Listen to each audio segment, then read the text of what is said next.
Here comes the knowledge sharing video. Don't worry. Let's continue with the knowledge. Let's talk about directional current protection in detail. This is a circuit powered by dual sources. Let's first look at the situation without directional devices. We want circuit breakers 2 and 3 to operate, thus cutting off the fault. We need the pickup value ID3 of breaker 3 to be smaller than the short circuit current IONI, so that breaker 3 will operate. We also need the pickup value ID4 of breaker 4 to be greater than IONI, so that breaker 4 will not operate. As you can see, we actually need ID4 to be greater than ID3. If a short circuit occurs here, we want breakers 4 and 5 to operate.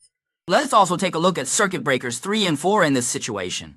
Now, ID3 is greater than IONI, and ID4 is smaller than IONI. So breaker 4 will operate while breaker 3 will not. We contradictorily want ID4 to be smaller than ID3 at a different short circuit point. Sometimes we want the pickup value of breaker 4 to be greater than that of breaker 3, while other times we want it to be smaller, which is the power relay, and focus solely on the direction of the current. Thus,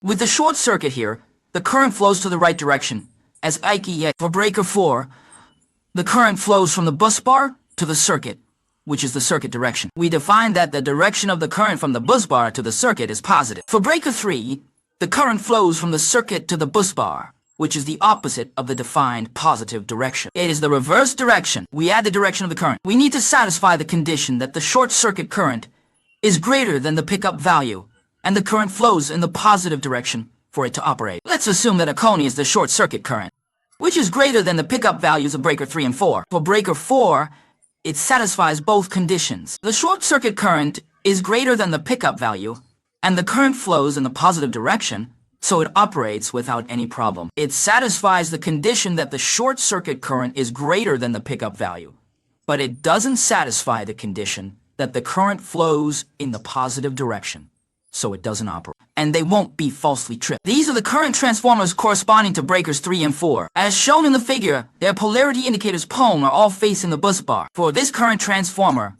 the current flows from P2 to PON, and for the other CT, the current flows from PON to P2. It can be seen that the direction of the currents entering the CTS is opposite. Breaker 4 has a positive current direction, while breaker 3 has a negative current direction.